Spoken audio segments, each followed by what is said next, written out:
give the floor to the representative of the Axon Johnson Foundation.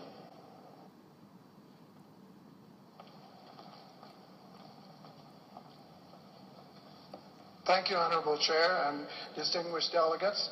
The Axon Johnson Foundation and the Future of Places Partnership congratulate the delegates on the pending adoption of the new urban agenda. In particular, its recognition of the central role of public space as the essential connective matrix on which sustainable cities must grow. In support of its implementation, following our key messages that emerged from our 4-year forum series, bringing together over 1,500 researchers, practitioners, officials, and activists coming from over 700 organizations, 275 cities, and 100 countries. Number one, open public space systems are the essential framework for sustainable economic, social, and ecological development and regeneration.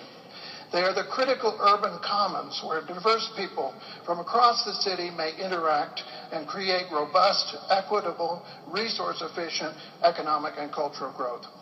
Number two, to function optimally, public space must be created and partially co-created by the people themselves as continuous network systems.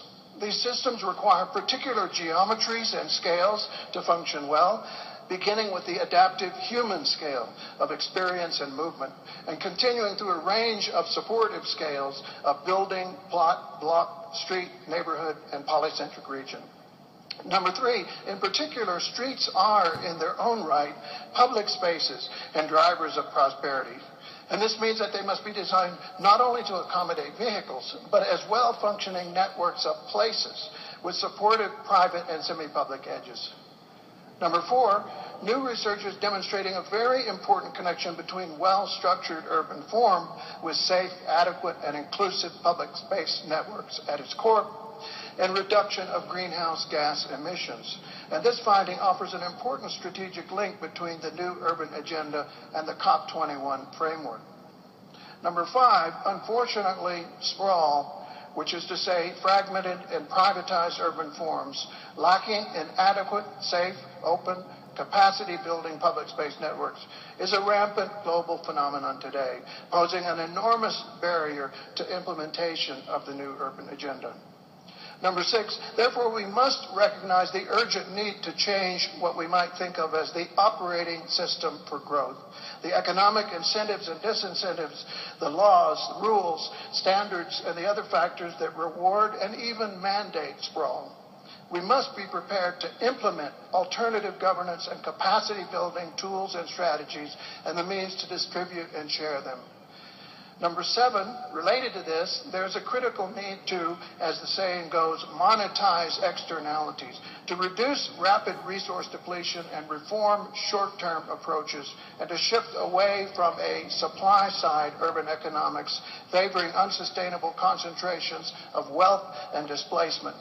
Instead, we must transition to a more diverse, more regenerative, more sustainable kind of urban economy and urban economics. Number eight, we must recognize the vital resources and treasures that are embodied in historic structures and in their living evolutionary patterns today, offering us a rich, evidence-based resource for the challenges of an urbanizing future. In conclusion, the Future of Places Partnership now commits to establishing a new research center in collaborative support of the implementation of the new urban agenda, and to that end, the identification and dissemination of accessible, practical, evidence-based, shareable tools and strategies. Thank you.